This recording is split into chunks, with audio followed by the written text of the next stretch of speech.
Chapter 14. After morning business, Chomley locked the supermarket and ate at a nearby diner.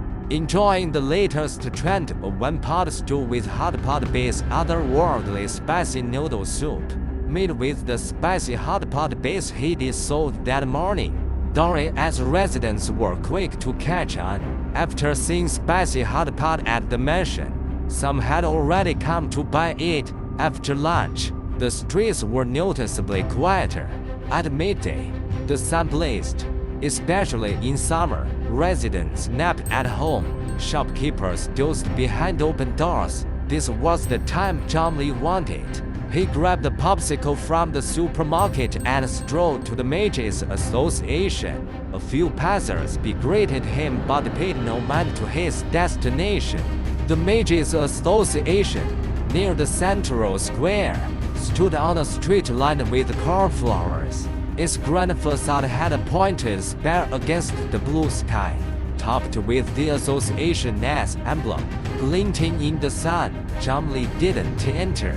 Stopping at the entrance, a pillar stood outside, embedded with 10 translucent crystals from top to bottom. He did learn this was the tool to test magical talent.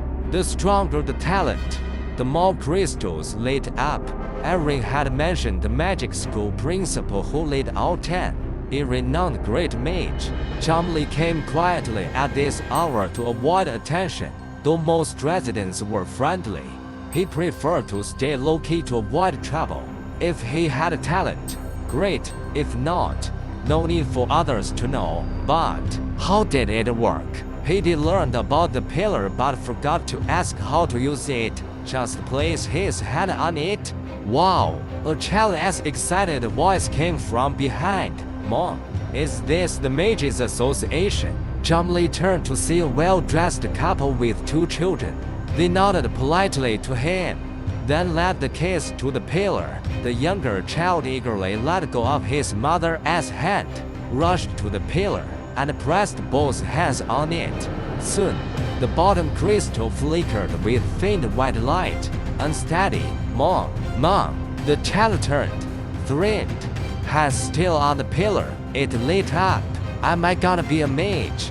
Haha, you riff off from it, the older child said, stepping up and placing their hands on the pillar. The crystal glowed brighter, steadier, and even the second from bottom crystal faintly lit. You need it to shine like a magic lamp to meet school standards, the older child said, flashing a proud grin. Next spring, I'll enroll. The younger child sulked briefly but perked up. Then you'll be a mage, and I'll be a warrior like Master Dean. The family, there to test talent, left happily after the results. Chomley stepped back to the pillar. The pillar, white and lustrous, was carved with intricate runes. After reading magic books, he recognized them as a magickary, though he couldn't discern its purpose. Perhaps due to the bright sunlight, he thought he saw a flash of light on its surface.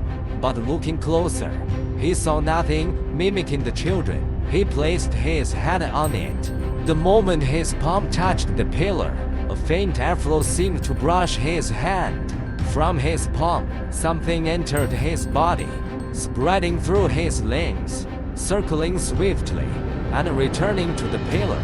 It happened so fast within a blink that before he could react, the crystals lit up. The first crystal glowed, bright and soft, proving his talent met magic school standards. Chomley exhaled in relief. Then the second crystal lit, equally bright, not bad talent. Soon, the third, fourth, fifth, like a stream of lights, they blazed from bottom to top. The 10th crystal at the top shone with steady, brilliant light. Chomley, his gaze followed the glowing crystals upward, stunned at the top one. Before he could process it, the 10 crystals flickered in unison, like aging bulbs burning out their last glow. With a crack, cracks split their smooth surfaces. The crystals light dimmed, turning the once sparkling gems into dull gray stones. Chomley, The sudden change left him frozen, shocked. He instinctively stepped back, pulling his hand away. The next moment, the association nest doors burst open, and several rope mages rushed out. What happened? What is going on? The alarm had spread through the association. Mages inside, thinking a dangerous enemy had breached the city, gripped their staves and ran to the entrance. But upon seeing Mr. Zhang, one mage recognized him. What are you doing here? Zhang Li turned stiffly, recognizing a regular who bought cat large meat. He opened his mouth to speak, but his eyes caught the gray stones, and words failed him. Even without explanation, the mages noticed the anomaly. They gathered around, faces grave, inspecting the cracked crystals. The eldest, with a white beard, stroked it thoughtfully. This pillar, used to test newborn's talent, has stood in Dori for centuries. This has never happened. The magic it sustains and protects it. It broke from the inside. Indeed, no sense of attack, Mr. Zhang. What did you do? The mages all looked at him. Zhang Li said hoarsely, I just placed my hand on it. He only wanted to secretly test his talent. He did nothing. The stones broke themselves. Placed your hand on it? Yes. Zhang Li nodded painfully. I was just curious about my magical talent. That was the standard process. The mages turned back, pondering the crystals. The white-bearded president pried off a cracked stone, examining it through his glasses, sensing the active magical elements and the stone as residual energy.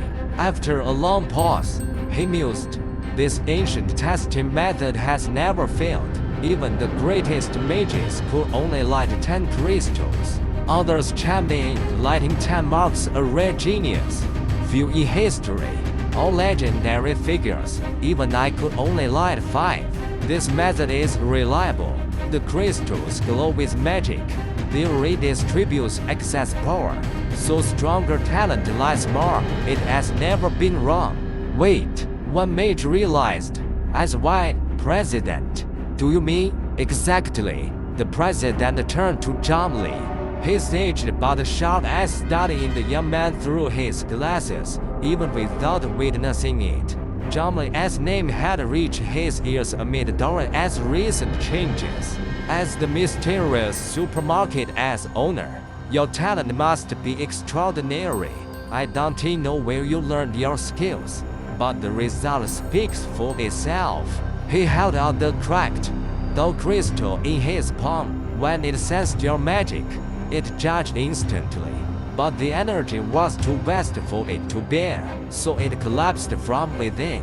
The president gazed into Zhang Li's eyes, all clear behind his glasses. In all my years, have we never seen a mage with such prodigious talent? So young, yet so powerful.